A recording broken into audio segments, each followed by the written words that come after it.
No way. This is amazing. I'm like genuinely a bit scared. Please. I feel like you're as big as Hugh. I'm gonna give. I'm gonna. Yeah, with us down. Sorry. Yeah. I need my glasses just a second. Sorry, someone's gotta get a bit. Oh my God. Can I try those on? Oh, sure. Come on, let me see. Your revenge. If I'm ever single again, I'm going out with this. Just say hi, Gene. Hey, Gene. How are you? Hello, Gene. No, we don't. Yeah. Well, Please tell me you didn't start training 2 weeks ago. It's gonna really annoy me. Don't worry, man. The hard part's to be in shape to be the Wolverine, you know? You know it, man. Yeah, I'm the Hugh Jackman. You can Yes, exactly. Yeah. We actually have small Jackman in the movie. Yeah, small, yeah. Short in height, but tiny little guy. Large. Packs a punch, though. Well, Shawn, you work with both individually, Ryan and Hugh. And how was for you to work with them together in this movie? This is a really challenging interview. This is amazing. Fantastic. And keep concentration, right? Yeah, no kidding. What, your question was something about Ryan and Hugh? I don't even know. Don't even know. Well, for one thing, I'll tell you, Hugh did not look as good in his costume as you look in fact. yours. Thanks so much. It was a joy. You know, Ryan and you are very good friends in real life. We three are friends in real life. We had actors like Emma Corrin and Matthew McFadden, and we knew that we had this opportunity to tell the first Wolverine and Deadpool story in the MCU. And we knew that was a privilege. This Wolverine let down his entire world. So Ryan, you make incredible work and you fight very hard to bring Deadpool to the theaters. And how do you feel to become a hero for the fans of the comics that you insist so much and bring that to the audience? You know, I'm not the hero there. The audience, the fans are. I mean, you know, Deadpool 1 was made completely on the back of their authorship. I mean, they made it clear online that they wanted this movie and they wanted to see it, and the studio reluctantly, I think, eventually said sure, and they gave us just enough money to have cameras and a costume. Whose balls did I have to fondle to get my very own movie? I can't tell you, but it does rhyme with Pulverine. We made the most of it, and it was really, but genuinely, it was brought into the world because of the fans of the character, the fans of that leaked test footage. We're still tracking that guy down who leaked it, but we're gonna get him, and he's gonna go down for what he knows what he did. Yeah. Ground and pound till he makes no sound because he's dead. Shut the fuck up. Oh my God. Emma, for you making Cassandra as a powerful character,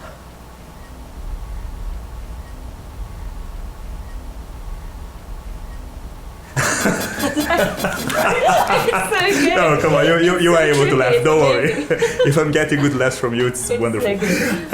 And how were for you to become so powerful character, so powerful villain, and not go in the same wave as all the other villains? I think that was sort of the fun part, is to sort of think, okay, this is the expectation, and in a classic Deadpool way to sort of flip that on its head and think, well, what won't people see coming?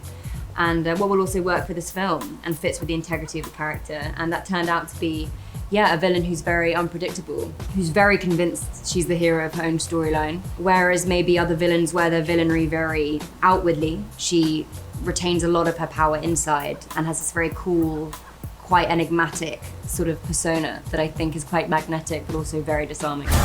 Boys are so silly. Well, Hugh, you make incredible ending for Logan, and you have to create a pitching of 70 minutes to convince them as you need it. And how is for you now to represent the character that we both love and the one that's the best there is in what you do?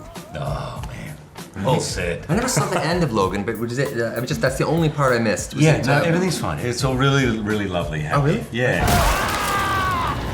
And you're in it. It's I'll have to amazing. check that. And he's saying, please hope one day it's going to be with Deadpool. It's I have a wonderful. feeling. It's really beautiful. There's a song, a little dance number. It's just uplifting. I'm Wolverine. I have to say, I thought that was going to be my last, but the moment I saw Deadpool 1, I was like, this is there's part missing in the legacy of playing this character. This character of Deadpool, Wolverine and Deadpool, it had to kind of happen, but it took me about 5 or 6 years to really get there. Yeah. And I'm just so happy I did, man. I feel so invigorated. I'm loving playing it, and I can't wait for you to see the movie and all the fans, because there's sides of Wolverine that we managed to explore that I've been trying to, but just couldn't pull off, and it does in this movie. I think there's it's something really in there that we were both shocked. It's not the suit, obviously that's a fun thing to have in this movie, but there was something emotional or intellectual about the character that we were both kind of shocked has never been on screen. So we got to play with that in this one. You don't want this. Unless you want to take a deep breath through your fucking forehead, I suggest you reconsider. Emma, you know that Cassandra is the evil twin of Shawn Xavier. Imagine if I didn't. Yeah, that would be so embarrassing. In a certain way, Yeah. Sorry, I'm a big fan, I know the history. But can we expect, I don't know, a nobility match between Sir Patrick and, you know, Wait, you as the can we princess? expect it? Yes, a nobility war. I mean, that would be a dream. I think we'd know who would win. But I think, yeah, those actors were a massive inspiration, I think, just in terms of how they played with that sort of inner world that Professor X has, and that was really useful to draw on. Want to do some cocaine? Hey, cocaine is the one thing that Feige said is off limits. And Ryan, you have a very peculiar sense of humor. Sorry. Kind of a dark one. No. The kind of sense of humor, I like my it. mom. Yeah. Can you expect, I don't know, a Ryan Reynolds cut from this movie? You're getting it. That's pretty much, that's what's up there. There's a lot of alts and different things, though, that this movie is going to have one hell of an extras section, because my God, there's a lot of stuff. That was a good one. Yeah, not a good idea, no. I hate you. And what was the superpower you have to convince to make a movie like this, especially when we talk about Marvel/Disney? I don't know that I have a witty answer for you. For one thing, Kevin Feige is a fan. He's the big boss, but he's really a fan like you. I'm not sure that he doesn't have this suit. 100% And that he does. he probably wears it at home. He just doesn't wear it to work like you. So in some ways, we could say you're more courageous than Kevin Feige. Sure. He's been waiting his whole life to see Deadpool and Wolverine together, so he knows how much the world is waiting for it. Scott used to beg me to wear this suit. Well, you see Hugh as Wolverine with a lot of clothes during all the movies before, and now we see him in the one that we really want to see it. Yes. So how do you feel to be, are we ready for this now? I think the fans are ready because they've seen enough, but I want to give credit where credit's due, because all those fans who've been asking for 24 years to see me in the yellow and blue, this was the guy who said, we've got to do it. What would you prefer? Yellow spandex? Yes! Yes! Yes! When I first said I want to do the movie, he said, we've got to do the yellow and blue. And I said, well, we can try. I don't know if we can pull it off. I don't know what it'll look like. And the moment I put it on, we walked onto set, him in the Deadpool suit, me in the yellow and blue.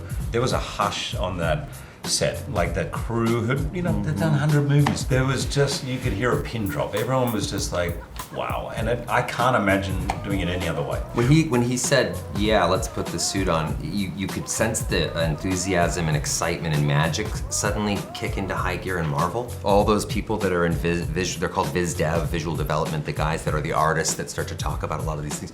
And they went into overdrive over this suit and just, I mean, all those different versions that were coming through the pipe, but it was like Christmas morning for every one of them. Well, for me it was.